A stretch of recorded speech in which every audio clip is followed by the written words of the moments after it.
Assalamualaikum warahmatullahi wabarakatuh. Selamat pagi teman-teman semua. Sebelumnya saya mengucapkan terima kasih kepada dosen pengampu kita, Bapak Zainur Rafiq, yang sudah mempersilahkan kelompok 2 untuk mempresentasikan tentang materi sistem dan kebijakan pendidikan di Malaysia. Tak lupa juga saya mengucapkan terima kasih kepada teman-teman yang sudah meluangkan waktunya untuk ikut berdiskusi perkuliahan hari ini. Perkenalkan, kami dari kelompok 2 yang beranggotakan 3 mahasiswa. Yang pertama saya sendiri, Alfia Hidayatul Laili, NIM 20119316. Yang kedua ada Amelia Inayah, NIM 20119322. Dan yang terakhir ada Ari Ramansyah, NIM 20119327. Sistem dan kebijakan pendidikan di Malaysia.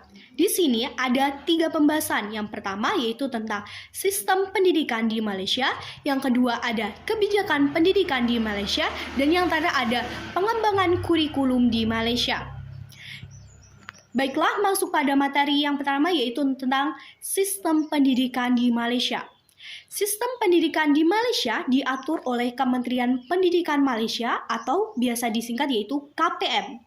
Pendidikan formal yang ada di Malaysia dimulai dari prasekolah, pendidikan rendah, pendidikan menengah, pendidikan pra-university, dan pengajian tinggi. Yang pertama, pendidikan prasekolah. Pendidikan prasekolah atau disebut dengan tadika, mengajar anak usia 4-6 tahun. Yang kedua, pendidikan rendah. Pendidikan rendah di Malaysia ditempuh selama 6 tahun pada usia 7 hingga 12 tahun dengan jenjang tingkatnya disebut dengan darjah. Yang ketiga, pendidikan menengah atau sekolah menengah di Malaysia dibagi menjadi 2, yaitu sekolah menengah rendah dan sekolah menengah tinggi yang berlangsung selama 5 tahun. Sekolah menengah rendah berlangsung selama 3 tahun, sedangkan sekolah menengah tinggi berlangsung selama 2 tahun.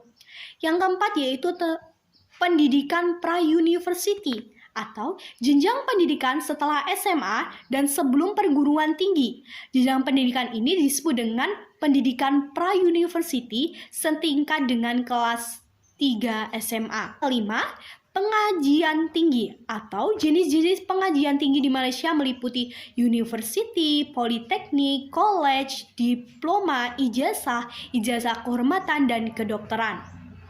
Ya, akan melanjutkan materi dari Mbak Alfia, yaitu poin B, kebijakan pendidikan di Malaysia. Malaysia memiliki tuntutan yang besar terhadap perguruan tinggi. Hal ini disebabkan karena pertumbuhan ekonomi yang cepat dan orang-orang Malaysia yang merasa penting terhadap pendidikan tinggi.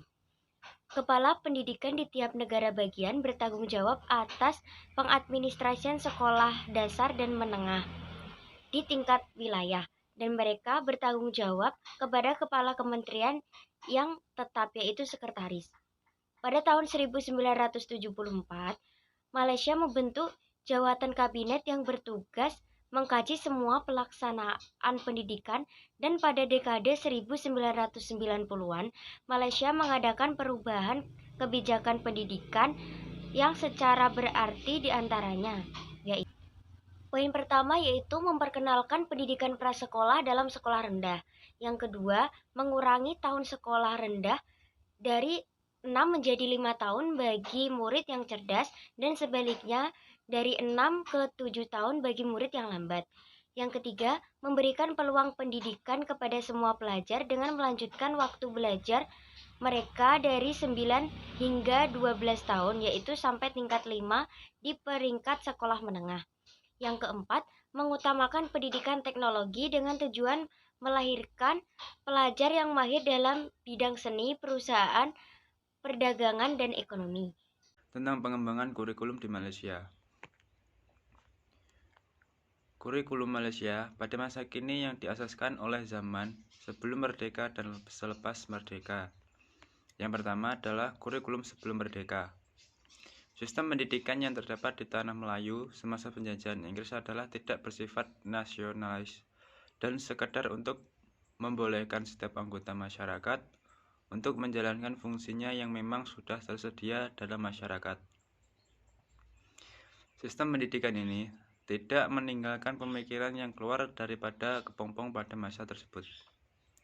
Pelajaran-pelajaran seperti sastra, sejarah, dan ilmu kemanusiaan tidak ditekankan untuk mengelaknya rakyat tanah Melayu. Pada masa tersebut telah terjadi kepada pemikiran-pemikiran yang boleh menilai keadaan-keadaan mereka dan menyadari keadaan sosial dan ekonomi pada masa itu. Yang selanjutnya adalah kurikulum setelah merdeka. Yang pertama, Rozak 1955 sampai 1957, yaitu mempersiapkan usul-usul bagi sistem pendidikan Malaysia. Yang kedua, Rahman Tholib menumbuhkan pusat latihan harian supaya melatih lebih ramai guru yang diperlukan, khususnya yaitu guru bahasa Malaysia atau bahasa Melayu bagi sekolah Haredah.